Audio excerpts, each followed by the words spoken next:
कहानी की शुरुआत में मध्य पूर्व की धूल भरी सड़क पर अमेरिकी आर्मी इंजीनियरिंग का एक काफिला रुका। सामने एक लड़ाकू दस्ते की गाड़ी बंद पड़ी थी। काफिले का लीडर, एक दाढ़ी वाला बड़ा सा जवान, गुस्से में औजारों का बक्सा उठाकर आगे बढ़ा। मुंह से गालियां निकल रही थीं कि इस बार किस बेवकूफ ने फौज की गाड़ी खराब की। उधर से उस लड़ाकू दस्ते का कमांडर भी आग बबूला होकर निकला। दोनों ने एक दूसरे को देखते ही हाथापाई शुरू कर दी, लेकिन अगले ही पल दोनों हंसने लगे। दरअसल यह दोनों सगे भाई थे। दोनों की बाह पर एक ही टैटू था, नेवर गिव अप, और दोनों का एक ही सपना था, एक साथ रेंजर बनना। छोटे भाई ने फिर रेंजर सिलेक्शन के लिए साथ चलने की बात छेड़ी। बड़े की उम्र ज्यादा थी, इसीलिए वह हिचकिचा रहा था, लेकिन छोटे के जोश के सामने वह टिक नहीं पाया और हाँ कर दी। गाड़ी ठीक करके बड़ा भाई अपनी गाड़ी की तरफ मुड़ा ही था कि अचानक तोप का गोला फटा और छोटे भाई की गाड़ी हवा में उड़ गई। बड़ा भाई दौड़ा, लेकिन एक और धमाका हुआ।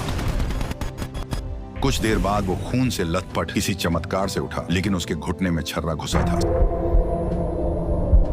साथ ही सैनिकों के चिथड़े चारों तरफ बिखरे थे। फिर उसकी नजर जमीन पर पड़े अपने भाई पर गई, जिसमें अभी भी एक सांस बाकी थी। अचानक बड़ा भाई इस बुरे सपने से जाग उठा। ये यादें 2 साल पुरानी थी। अभी वो रेंजर ट्रेनिंग बेस की तरफ जाती गाड़ी में बैठा था। उसने खुद सिलेक्शन के लिए अप्लाई किया था। बेस पर सभी सैनिकों को नंबर दिए गए। इस स्पेशल फोर्स में किसी का नाम नहीं होता, बल्कि उन सभी का अपना नंबर होता है। जब बड़े भाई की बारी आई तो अफसर ने देखा कि यह बाकी सबसे उम्र में काफी बड़ा है। फाइल में दर्ज था कि इसने 2 साल में कई बार रेंजर बनने के लिए अप्लाई किया था। अफसर ने सोचा इसे ग्रुप लीडर बनाना चाहिए, लेकिन उसने साफ मना कर दिया। अफसर एक पल के लिए हैरान रह गया और उसे नंबर दे दिया 81। सार्जेंट मेजर ने सभी को इकट्ठा किया और बताया 8 हफ्तों की चयन ट्रेनिंग होगी। जो बचेंगे वही मैदान की लाल लकीर पार करके असली रेंजर बनेंगे। अगले दिन से ट्रेनिंग शुरू हुई। अलग अलग यूनिट से आए सैनिकों की हर रोज कठोर और थकाऊ कसरत होती। हर हफ्ते कई लोग छक जाते और बचने वालों से और जान निकाल देने वाली ट्रेनिंग करवाई जाती। 81 ने शुरू से दम दिखाया। पानी के नीचे सांस रोककर चलना, कीचड़ में रेंगना, बोझ उठाकर दौड़ना, हर जगह वो पहले नंबर पर रहा। लेकिन साथियों को जल्द एहसास हुआ कि यह 81 नंबर वाला कुछ अलग किस्म का इंसान है। वह कभी किसी के साथ नहीं चला, खाना भी हमेशा अकेले एक कोने में खाता था, जैसे कोई माहिर खिलाड़ी हो जो ऐरे गहरे लोगों को भाव नहीं देता। लेकिन जल्द ही राज खुला। एक शूटिंग ट्रेनिंग के दौरान अफसर ने पूछा कि किन लोगों ने असली जंग देखी है। बहुतों ने हाथ उठाए, लेकिन एक एक से पूछने पर पता चला कि सब सिर्फ बैटल ट्रेनिंग तक ही रहे थे। अब अफसर 81 के सामने आया और उसने जवाब दिया तो स्पार्टा का नाम सुनते ही सबके चेहरे पर हैरानी आ गई। अफसर भी चुप हो गया। कुछ देर सोचता रहा, फिर बिना कुछ कहे मुड़कर चला गया। दरअसल 2 साल पहले स्पार्टा नाम के लड़ाकू दस्ते पर तालिबान ने घात लगाकर हमला किया था और पूरी टीम का सफाया कर दिया था। 81 उस हमले का इकलौता सर्वाइवर बचा था। इसी के लिए उसे सिल्वर स्टार मेडल भी मिला था। जब साथी आपस में खुसुर फुसुर कर रहे थे तो टीवी पर एक खबर आ रही थी कि एक एस्टेरॉयड धरती की तरफ बढ़ रहा है। किसी ने ज्यादा ध्यान नहीं दिया। ट्रेनिंग और कड़ी होती गई। युद्ध के फेक सीन्स का अभ्यास शुरू हुआ। बचे हुए सैनिक तेजी से मांझे जा रहे थे, लेकिन बारूद और धमाकों के संपर्क में आने से 81 का मानसिक जख्म और गहरा होता जा रहा था। देखते देखते आखिरी हफ्ता आ गया। उस दिन बोझ लेकर पानी के नीचे सांस रोककर चलने का टेस्ट था। एक एक करके लोग हार मानकर ऊपर आने लगे, लेकिन 81 अभी भी नीचे था। मुंह से बुलबुले निकल रहे थे, फिर भी वह नहीं रुका। उसे याद आया 2 साल पहले वो गंभीर रूप से घायल छोटे भाई को पीठ पर उठाकर टूटे घुटने के साथ कई किलोमीटर पैदल चला था। बेस तक पहुंचता तो भाई बच जाता, लेकिन तभी पानी के अंदर बेहोश हो चुके 81 को साथियों ने ऊपर खींचा। वह लगभग मौत के करीब पहुंच गया था। अफसरों ने यह देखा और 81 को अकेले ऑफिस में बुलाया। वह उसकी पुरानी फाइल देख चुके थे। जनरल को साफ दिख रहा था कि इस सैनिक में मानसिक घाव हैं और यह किसी के साथ घुलता मिलता भी नहीं, चाहे 81 के नंबर कितने भी अच्छे हों। लेकिन अफसर उसे रखना नहीं चाहते थे। मेडल की इज्जत में जनरल ने उसे खुद ही हटने के लिए कहा, लेकिन 81 ने साइन करने से मना कर दिया। उसे रेंजर बनना ही था। जनरल के माथे पर बल पड़ गए, क्योंकि अब उसे कोई और रास्ता निकालना पड़ेगा इस अड़ियल जवान को यहाँ से हटाने का। 8 हफ्ते पूरे हुए। अब बचे हुए सैनिकों को उंगलियों पर गिना जा सकता था। अब उनके सामने आखिरी और सबसे कठोर परीक्षा थी, जिसका कोड नेम था डेथ मार्च। इसे पार करने वाले ही रेंजर बनने वाले थे। अब कहानी यहाँ से और भी खतरनाक मोड़ लेती है, क्योंकि सैनिकों को लग रहा था कि बस यह आखिरी टेस्ट पार करते ही वे असली रेंजर बन जाएंगे। इसलिए सभी जोश में थे और उन्हें लग रहा था कि अब सफलता उनसे ज्यादा दूर नहीं है। लेकिन उन्हें बिल्कुल अंदाजा नहीं था कि आगे जो होने वाला है वह किसी ट्रेनिंग का हिस्सा नहीं, बल्कि असली मौत का खेल बनने वाला है। डेथ मार्च नाम का यह आखिरी मिशन बेस के पास मौजूद पहाड़ी इलाके में रखा गया था, जहाँ टीम को दुश्मन के इलाके में गिरे एक फाइटर जेट को ढूंढकर उसे उड़ा देना था, ताकि वह गलत हाथों में न जाए। हालांकि यह सब सिर्फ एक सिमुलेशन बताया गया था और सभी सैनिकों को खाली गोलियों वाली बंदूकें दी गई थी, ताकि वे इसे सिर्फ ट्रेनिंग समझकर करें। लेकिन जैसे ही मिशन शुरू हुआ, सीनियर अफसर ने टीम लीडर का नाम घोषित किया और सब हैरान रह गए, क्योंकि लीडर 81 को बनाया गया था, जो अब तक सबसे अलग थलग रहता था। साफ था कि अफसर जानबूझकर उसे इस दबाव में डालना चाहते थे ताकि वह टूट जाए। लेकिन 81 ने बिना कुछ कहे जिम्मेदारी संभाल ली। टीम को एक ब्लैक हॉक हेलीकॉप्टर के जरिए पहाड़ों के बीच एक खतरनाक जगह पर उतारा गया, जहाँ चारों तरफ गहरी खाइयां पहाड़ियां और घना जंगल था और यहीं से डेथ मार्च की शुरुआत हुई। 81 ने तुरंत दिशा तय की और पूरी टीम को साथ लेकर रात भर पहाड़ों और जंगलों के बीच से आगे बढ़ता रहा। थकान से चूर होने के बावजूद कोई रुका नहीं, क्योंकि सबको पता था कि यह आखिरी मौका है। काफी लंबा सफर तय करने के बाद जब वे टारगेट के करीब पहुंचे तो नंबर 7 की सलाह पर उन्होंने थोड़ी देर के लिए आराम किया और उसी दौरान 81 पहरे पर बैठा था। तभी अचानक एक अजीब सी आवाज और झटका महसूस हुआ जिससे सब चौंक गए, लेकिन उन्होंने सोचा कि शायद यह ट्रेनर्स का बनाया हुआ कोई डराने वाला इफेक्ट है ताकि उनकी हिम्मत टेस्ट की जा सके। सुबह होते ही टीम आखिरकार उस लोकेशन पर पहुंची जहां एक अजीब डिजाइन वाला एयरक्राफ्ट पड़ा था जो देखने में किसी फ्यूचर टेक्नोलॉजी जैसा लग रहा था। सभी को लगा कि यही उनका टारगेट है, बस इसे उड़ाते ही मिशन का पहला हिस्सा पूरा हो जाएगा। लेकिन तभी टीम के एक सदस्य ने बताया कि जीपीएस के हिसाब से लोकेशन कुछ 100 मीटर और आगे है और सबसे बड़ी समस्या यह थी कि उनका कम्युनिकेशन सिस्टम भी बंद हो चुका था, जिससे वे किसी से संपर्क नहीं कर पा रहे थे। इसके बावजूद 81 ने फैसला लिया कि समय बर्बाद करने का कोई फायदा नहीं है, इसलिए उन्होंने टीम को 2 हिस्सों में बांट दिया। एक टीम बम लगाने के लिए आगे बढ़ी और दूसरी टीम ऊपर से निगरानी करने लगी ताकि अगर ट्रेनर्स हमला करें तो वे तैयार रहें। जब सभी लोग अपने काम में लगे थे तभी 81 को पीछे जंगल में कुछ चमकता हुआ दिखाई दिया। उसे शक हुआ और उसने नंबर 7 को रोककर खुद अकेले उस तरफ जाने का फैसला किया। जैसे ही वह वहां पहुंचा उसने देखा कि असली क्रैश हुआ फाइटर जेट तो वहां पड़ा है, यानी जो उन्होंने सामने देखा था वह असली टारगेट ही नहीं था। लेकिन तब तक बहुत देर हो चुकी थी क्योंकि दूसरी टीम ने बटन दबा दिया और उस अजीब से एयरक्राफ्ट में जोरदार धमाका हो गया। लेकिन धमाके के बाद जो हुआ उसने सबकी रूह कपा दी, क्योंकि उस मशीन को जरा सा भी नुकसान नहीं हुआ, बल्कि वह खुद खड़ी हो गई और अचानक एक्टिव होकर आसपास मौजूद इंसानों को स्कैन करने लगी। ये कोई साधारण मशीन नहीं बल्कि एक घातक AI वॉर मशीन थी जिसने इंसानों को पहचानते ही तुरंत उन पर हमला शुरू कर दिया। गोलियां और मिसाइलें बरसने लगी। 81 भागते हुए वापस गया और उसने तुरंत एक महिला सैनिक को धक्का देकर बचाया, फिर सभी को लेकर वहां से भागने लगा। लेकिन भागते भागते वे एक खतरनाक चट्टान के किनारे पहुंच गए जहां आगे कोई रास्ता नहीं था। तभी आसमान से एक धातु का गोलाकार बम उनके बीच गिरा जो कुछ ही सेकंड में खुलकर लाल रंग की रोशनी छोड़ने लगा और फिर जोरदार धमाके के साथ फट गया। इस विस्फोट ने सभी सैनिकों को खाई की तरफ उछाल दिया। लोग लुढ़कते हुए नीचे गिरने लगे। कोई चट्टानों से टकराकर वहीं मर गया तो कोई पेड़ों की नुकीली टहनियों में फंस गया। 81 भी बुरी तरह गिरकर नीचे पहुंचा और उस पल उसे 2 साल पहले का वह हादसा याद आ गया जब उसने अपने साथियों को खो दिया था। लेकिन इस बार वह टीम लीडर था और उसे हार मानने की इजाजत नहीं थी। उसने दर्द सहते हुए अपनी टूटी हुई उंगलियों को सीधा किया और घायल सैनिकों को संभालते हुए उन्हें एक जगह इकट्ठा किया। अब टीम बुरी तरह टूट चुकी थी। नंबर 7 ने सुझाव दिया कि उन्हें तुरंत हेडक्वार्टर से संपर्क करना चाहिए, इसलिए 81 खुद वापस ऊपर रेडियो लेने गया। लेकिन वहां का नजारा और भी खौफनाक था। हर जगह लाशें बिखरी थीं और रेडियो भी नष्ट हो चुका था। तभी उसने देखा कि एक जिंदा सैनिक अभी भी सांस ले रहा है। वह उसकी मदद के लिए बड़ा ही था कि तभी वह खतरनाक मशीन वहां आ गई। उसने उस सैनिक को स्कैन किया और बिना किसी दया के उसे मार डाला। फिर जमीन पर पड़े पैरों के निशान को स्कैन करके बाकी बचे लोगों की तलाश शुरू कर दी। 81 ने एक और अहम चीज नोटिस की कि हर अटैक के बाद उस मशीन के सिर से भाप निकलती है, जैसे कि वह खुद को ठंडा कर रही हो। यानी यही उसकी कमजोरी हो सकती थी। लेकिन अभी उनके पास लड़ने का कोई मौका नहीं था। स्थिति को समझते ही 81 तुरंत वापस अपनी टीम के पास भागा और सबको वहां से निकलने का ऑर्डर दिया। उसके कहने पर सभी सैनिक रस्सियों के सहारे नीचे उतरने लगे। एक सैनिक आखिर में रुका ताकि घायल नंबर 7 को नीचे भेज सके। नीचे खड़ा 81 उसे पकड़ने के लिए तैयार था, लेकिन तभी उसने देखा कि उसका कंपास तेजी से घूमने लगा है और उसे समझते देर नहीं लगी कि वह मशीन उनके पीछे आ चुकी है। ऊपर खड़े सैनिक के पीछे अचानक वह विशालकाय मशीन प्रकट हो गई और अगले ही पल नंबर 7 नीचे गिर पड़ा।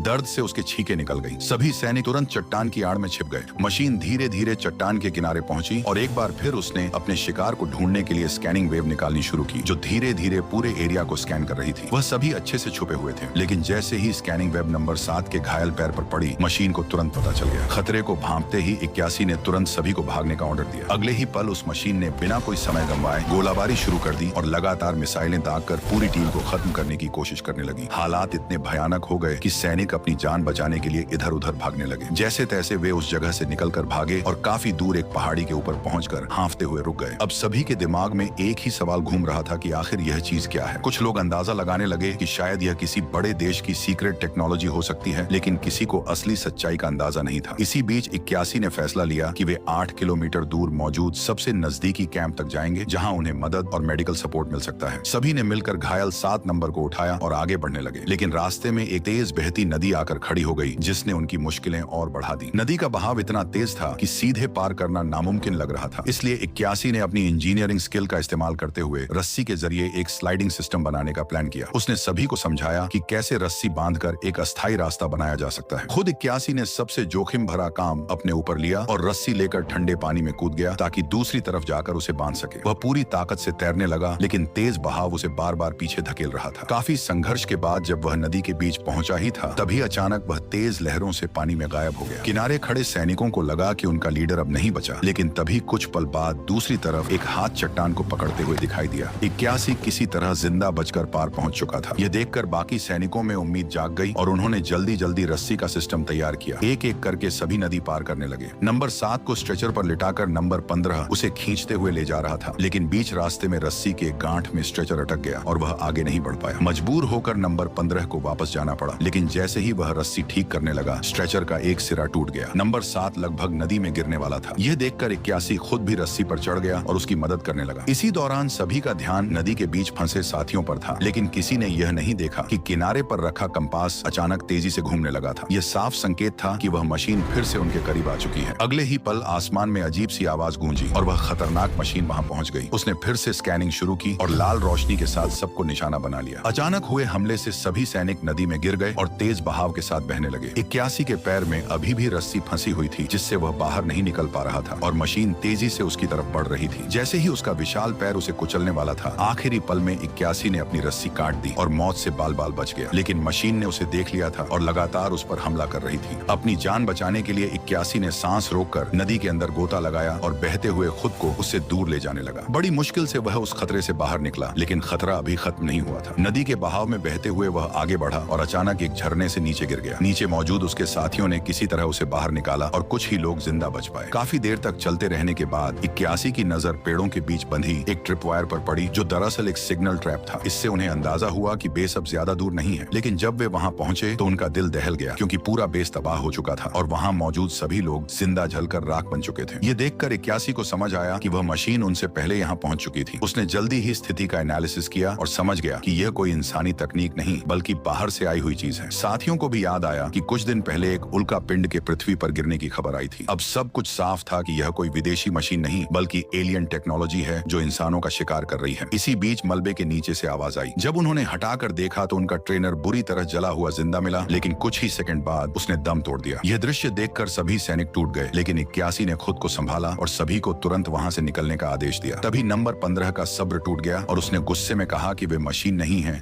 जो बिना भावना के आगे बढ़ जाए। तभी 81 ने भी अपने दिल का दर्द जाहिर किया और बताया कि वह अपने भाई को बचा नहीं पाया था, और सिर्फ इसलिए क्योंकि वह कैंप से बस 100 मीटर दूर बेहोश हो गया था, जिसके लिए वो अब खुद को दोष देता था, और वही चीज वह उन सब के साथ होते नहीं देख सकता था। इस पल के बाद टीम के बीच की दूरी खत्म हो गई और सभी एक दूसरे को समझने लगे। सबने मिलकर एक खराब पड़े आर्मर्ड व्हीकल को ठीक किया और उसे चलने लायक बनाया। अब वे वहां से निकलने के लिए तैयार थे, लेकिन जैसे ही वे गाड़ी में बैठने वाले थे, अचानक आसमान में एक सिग्नल फ्लेयर चली। मतलब उस मशीन ने ट्रिप वायर एक्टिवेट कर दी थी। ये संकेत था कि दुश्मन उनसे ज्यादा दूर नहीं है और वह खतरनाक मशीन एक बार फिर उनकी तरफ बढ़ रही है। सभी सैनिक घबराकर तेजी से अपना सामान समेटने लगे और तुरंत आर्मर्ड गाड़ी में बैठकर वहां से निकलने की तैयारी करने लगे। लेकिन तभी नंबर 15 की नजर पड़ी कि गाड़ी में गोलियां ही नहीं है और बिना हथियार के भागना मतलब सीधी मौत को बुलाना था। वह बिना एक पल सोचे वापस मलबे की तरफ भागा ताकि वहां से गोला बारूद उठा सके, लेकिन उसे यह अंदाजा नहीं था कि मौत उससे भी तेज दौड़ रही है। जैसे ही वह वापस मुड़ा, सामने वही खतरनाक मशीन पहुंच चुकी थी। वह घबराकर भागने लगा, लेकिन अब बहुत देर हो चुकी थी। लाल स्कैनिंग लाइट उस पर पड़ी और अगले ही पल एक जोरदार हमला हुआ जिसने उसके शरीर को आर पार चीर दिया, लेकिन वह गोलियां गाड़ी तक पहुंचा चुका था। यह दृश्य देखकर गाड़ी चला रही महिला सैनिक बुरी तरह डर गई और उसने तुरंत एक्सेलरेटर दबाकर गाड़ी भगा दी। पीछे बैठे सैनिकों ने मशीन पर गोलियां बरसानी शुरू कर दी, लेकिन उनकी सारी कोशिश बेकार जा रही थी, क्योंकि उन गोलियों का उस पर कोई असर ही नहीं हो रहा था। कुछ ही पलों में उस मशीन ने जवाबी हमला किया और उसके गोले गाड़ी के मजबूत आर्मर को भी चीरने लगे। तभी अचानक वह मशीन रुक गई, लेकिन यह राहत ज्यादा देर नहीं टिक पाई, क्योंकि अगले ही पल उसने अपने पीछे लगे लॉन्चर खोल दिए और सैकड़ों बम के गोले सड़क पर बरसाने शुरू कर दिए। सड़क पर धमाकों की बारिश होने लगी, लेकिन फिर भी वह आर्मर्ड गाड़ी किसी तरह आगे बढ़ती रही और आखिरकार एक ढलान पर पहुंचकर तेजी से नीचे फिसलने लगी। इस अचानक मिली स्पीड से उनकी मशीन से थोड़ी दूरी बन गई और सभी को लगा कि अब शायद वे बच गए हैं, लेकिन किस्मत अभी भी उनके साथ नहीं थी, क्योंकि अगले ही पल वह मशीन ऊंची चट्टान से उछलकर सीधे उनके सामने आ गिरी और पहले से भी ज्यादा खतरनाक हमला करने लगी। अब हालत पूरी तरह बेकाबू हो चुके थे। मशीन गुस्से में पागल होकर उनके पीछे दौड़ रही थी और गाड़ी भी टूटने की कगार पर थी। अगर यही चलता रहा तो सबका बचना नामुमकिन था।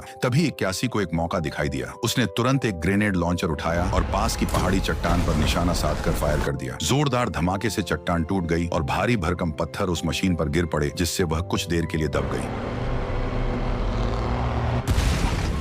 पत्थर उस मशीन पर गिर पड़े, जिससे वह कुछ देर के लिए दब गई।